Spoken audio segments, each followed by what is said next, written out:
War in Afghanistan, the longest war in American history. We completed one of the biggest airlifts in history, with more than 120,000 people evacuated to safety.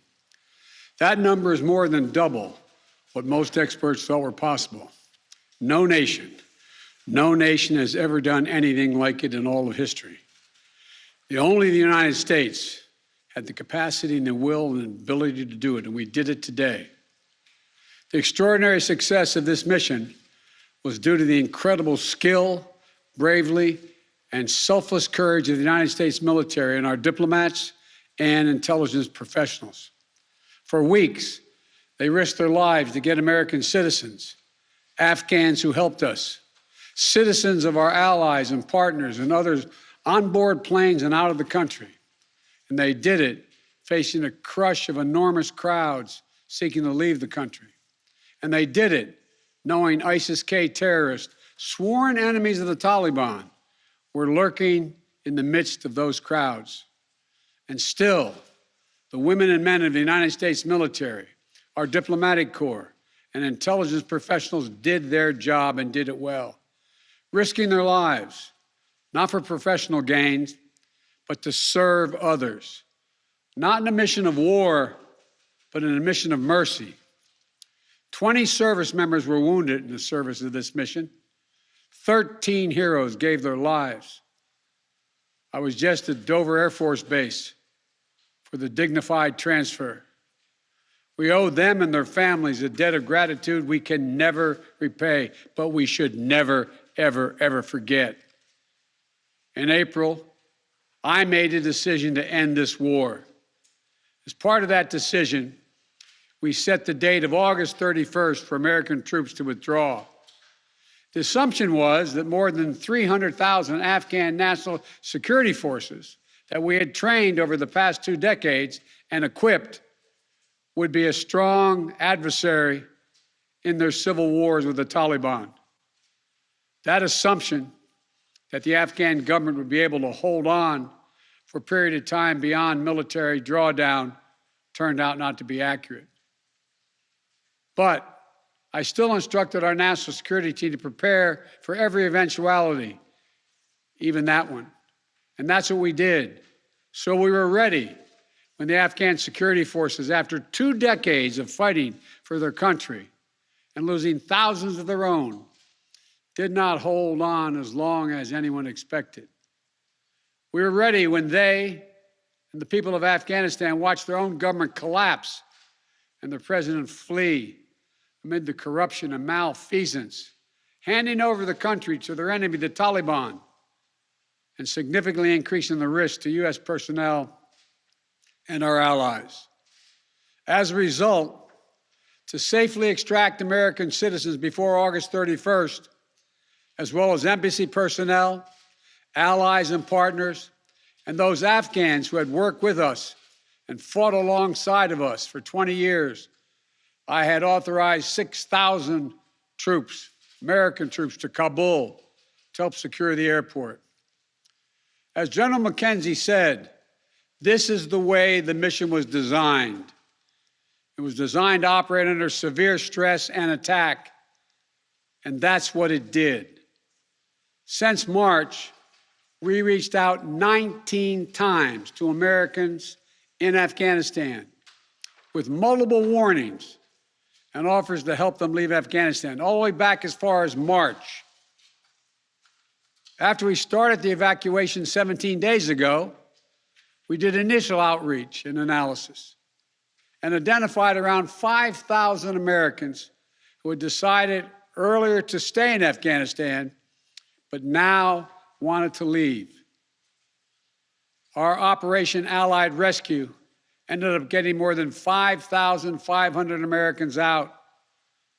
We got out thousands of citizens and diplomats from those countries that went into Afghanistan with us to get bin Laden. We got out locally employed staff in the United States Embassy and their families, totaling roughly 2,500 people. We got thousands of Afghan translators and interpreters and others who supported the United States out as well. Now we believe that about 100 to 200 Americans remain in Afghanistan, with some intention to leave. Most of those who remain are dual citizens, longtime residents who had earlier decided to stay because of their family roots in Afghanistan. The bottom line, 90% of Americans in Afghanistan who wanted to leave were able to leave. And for those remaining Americans, there is no deadline. We remain committed to get them out if they want to come out. Secretary of State Blinken is leading the continued diplomatic efforts to ensure safe passage for any American, Afghan partner, or foreign national who wants to leave Afghanistan. In fact, just yesterday, the United Nations Security Council passed a resolution that sent a clear message about what the international community expects the Taliban to deliver on moving forward, notably freedom of travel, freedom to leave. And together, we are joined by over 100 countries that are determined to make sure the Taliban upholds those commitments. It will include ongoing efforts in Afghanistan to reopen the airport, as well as overland routes, allowing for continued departure to those who want to leave and deliver humanitarian assistance to the people of Afghanistan. The Taliban has made public commitments, broadcast on television and radio across Afghanistan, on safe passage for anyone wanting to leave, including those who worked alongside Americans. We don't take them by their word alone, but by their actions. And we have leverage to make sure those commitments are met. Let me be clear. Leaving August the 31st is not due to an arbitrary deadline. It was designed to save American lives. My predecessor, the former president, signed an agreement with the Taliban to remove U.S. troops by May the 1st, just months after I was inaugurated. It included no requirement that the Taliban work out a cooperative governing arrangement with the Afghan government.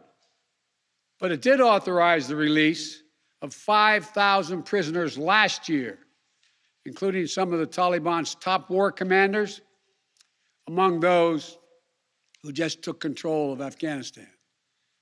And by the time I came to office, the Taliban was in its strongest military position since 2001, controlling or contesting nearly half of the country. The previous administration's agreement said that if we stuck to the May 1st deadline that they had signed on to leave by, the Taliban wouldn't attack any American forces. But if we stayed, all bets were off. So we were left with a simple decision. Either follow through on the commitment made by the last administration and leave Afghanistan, or say we weren't leaving and commit another tens of thousands more troops going back to war. That was the choice, the real choice, between leaving or escalating. I was not going to extend this forever war, and I was not extending a forever exit. The decision to end the military airlift operations at Kabul airport was based on the unanimous recommendation of my civilian and military advisors, the Secretary of State, the Secretary of Defense, the Chairman of the Joint Chiefs of Staff, and all the service chiefs, and the commanders in the field. Their recommendation was that the safest way to secure the passage of the remaining Americans and others out of the country was not to continue with 6,000 troops on the ground in harm's way in Kabul, but rather to get them out through non-military means. In the 17 days that we operated in Kabul, after the Taliban seized power, we engaged in an around-the-clock effort to provide every American the opportunity to leave. Our State Department was working 24/7, contacting and talking, and in some cases walking Americans into the airport. Again, more than 5,500 Americans were airlifted out. And for those who remain, we will make arrangements to get them out if they so choose. As for the Afghans, we and our partners have airlifted 100,000 of them. No country in history has done more to airlift out the residents of another country than we have done. We will continue to work to help more people leave the country who are at risk. And we're far from done. For now, I urge all Americans to join me in grateful prayer for our troops and diplomats and intelligence officers who carried out this mission of mercy in Kabul and at tremendous risk with such unparalleled results.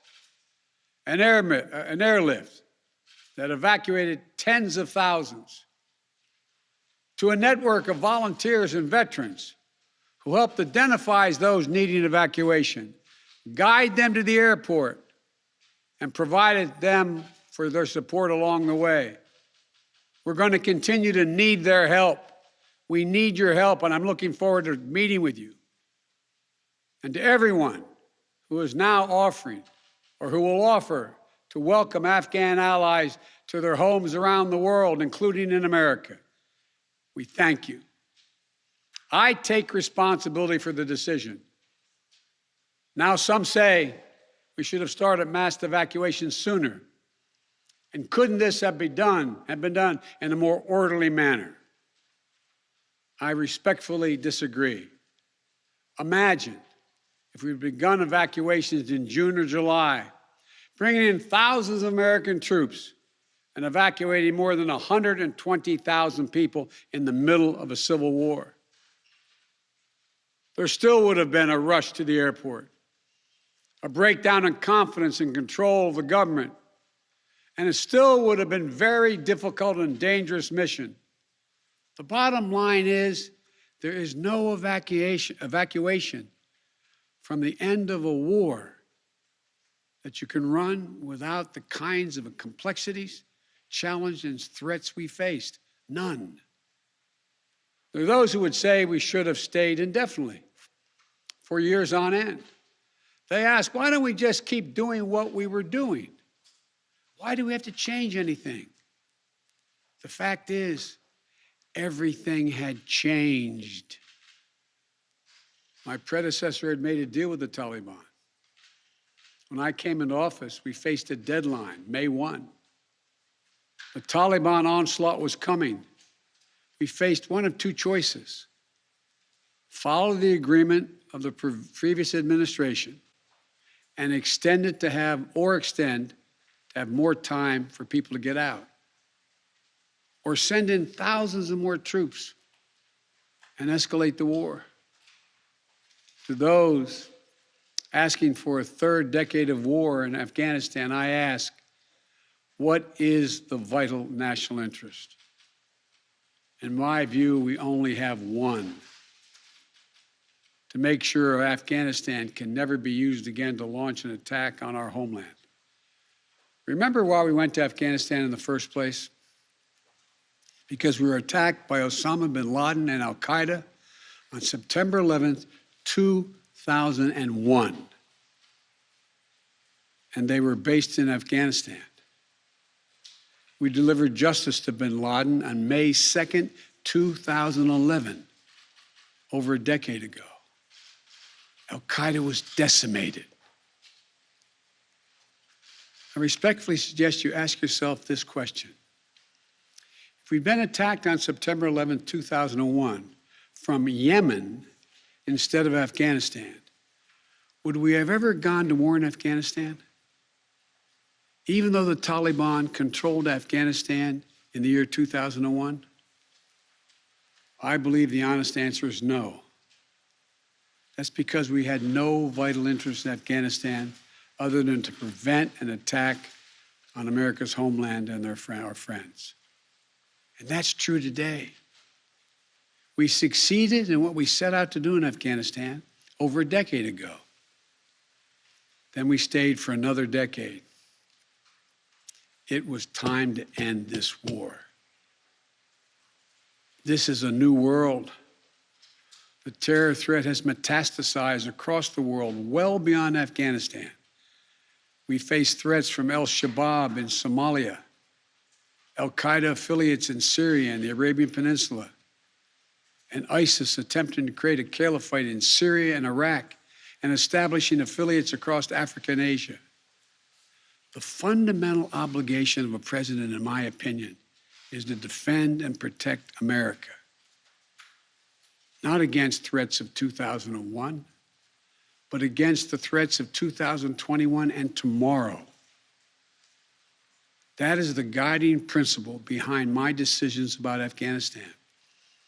I simply do not believe that the safety and security of America is enhanced by continuing to deploy thousands of American troops and spending billions of dollars a year in Afghanistan. But I also know that the threat from terrorism continues in its pernicious and evil nature. But it's changed, expanded to other countries. Our strategy has to change too. We will maintain the fight against terrorism in Afghanistan and other countries. We just don't need to fight a ground war to do it. We have what's called over-the-horizon capabilities, which means we can strike terrorists and targets without American boots on the ground, or very few if needed. We've shown that capacity just in the last week. We struck ISIS-K remotely, days after they murdered 13 of our service members and dozens of innocent Afghans. And to ISIS-K, we are not done with you yet. As Commander-in-Chief, I firmly believe the best path to guard our safety and our security lies in a tough, unforgiving, targeted, precise strategy that goes after terror where it is today, not where it was 2 decades ago.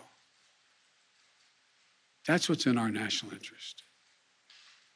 And here's a critical thing to understand. The world is changing. We're engaged in a serious competition with China. We're dealing with the challenges on multiple fronts with Russia. We're confronted with cyber attacks and nuclear proliferation. We have to shore up America's competitiveness to meet these new challenges in the competition for the 21st century. And we can do both. Fight terrorism and take on new threats that are here now and will continue to be here in the future. And there's nothing China or Russia would rather have, would want more in this competition in the United States to be bogged down another decade in Afghanistan. As we turn the page on the foreign policy that has guided our nation the last 2 decades, we've got to learn from our mistakes. To me, there are 2 that are paramount. First, we must set missions with clear, achievable goals, not ones we'll never reach. And second, we must stay clearly focused on the fundamental national security interest of the United States of America. This decision about Afghanistan is not just about Afghanistan. It's about ending an era of major military operations to remake other countries. We saw a mission of counterterrorism in Afghanistan, getting the terrorists and stopping attacks, morph into a counterinsurgency, nation building, trying to create a democratic, cohesive, and united Afghanistan, something that has never been done over many centuries of Afghan's history. Moving on from that mindset and those kind of large-scale troop deployments will make us stronger and more effective and safer at home. And for anyone who gets the wrong idea, let me say clearly, to those who wish America harm, to those who engage in terrorism against us or our allies, know this: the United States will never rest. We will not forgive. We will not forget. We will hunt you down to the ends of the earth, and you will pay the ultimate price. And let me be clear. We'll continue to support the Afghan people through diplomacy, international influence, and humanitarian aid. We'll continue to push for regional diplomacy engagement to prevent violence and instability. We'll continue to speak out for the basic rights of the Afghan people, especially women and girls, as we speak out for women and girls all around the globe. And I've been clear that human rights will be the center of our foreign policy. But the way to do that is not through endless military deployments, but through diplomacy, economic tools, and rallying the rest of the world for support. My fellow Americans, the war in Afghanistan is now over. I'm the fourth president who has faced the issue of whether and when to end this war. When I was running for president, I made a commitment to the American people that I would end this war. And today, I've honored that commitment. It was time to be honest with the American people again. We no longer had a clear purpose in an open-ended mission in Afghanistan. After 20 years of war in Afghanistan, I refused to send another generation of America's sons and daughters to fight a war that should have ended long ago.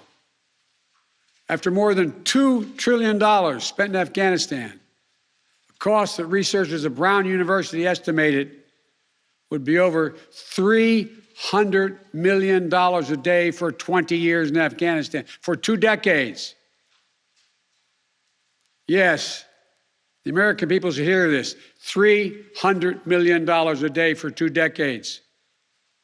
You take the number of 1 trillion, as many say, that's still $150 million a day for 2 decades. And what have we lost as a consequence in terms of opportunities? I refuse to continue a war that was no longer in the service of the vital national interest of our people. And most of all, after 800,000 Americans serving in Afghanistan, I've traveled that whole country, brave and honorable service.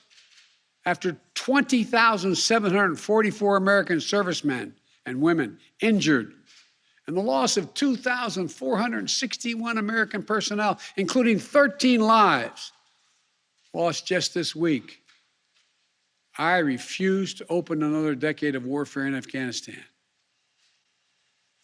We've been a nation too long at war. If you're 20 years old today, you've never known an America at peace.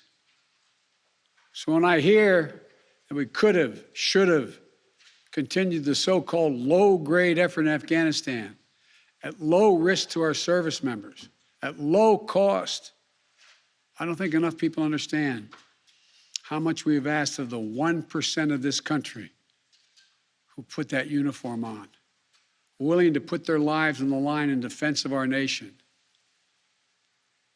Maybe it's because my deceased son, Bo, served in Iraq for a full year. Before that, well, maybe it's because of what I've seen over the years as senator, vice president, and president traveling these countries. A lot of our veterans and their families have gone through hell. Deployment after deployment, months and years away from their families. Missed birthdays, anniversaries, empty chairs at holidays, financial struggles, divorces, loss of limbs, traumatic brain injury, post-traumatic stress. We see it in the struggles many have when they come home. We see it in the strain on their families and caregivers. We see it in the strain on their families when they're not there. We see it in the grief borne by their survivors. The cost of war they will carry with them their whole lives. Most tragically, we see in the shocking and stunning statistic that should give pause to anyone who thinks war can ever be low grade, low risk, or low cost. 18 veterans, on average, who die by suicide every single day in America. Not in a far-off place, but right here in America. There's nothing low grade or low risk or low cost about any war. It's time to end the war in Afghanistan. As we close 20 years of war and strife and pain and sacrifice, it's time to look to the future, not the past, to a future that's safer, to a future that's more secure, to a future that honors those who served and all those who gave what President Lincoln called their last full measure of devotion. I give you my word with all of my heart. I believe this is the right decision, a wise decision, and the best decision for America. Thank you. Thank you, and may God bless you all, and may God protect our troops. President Biden.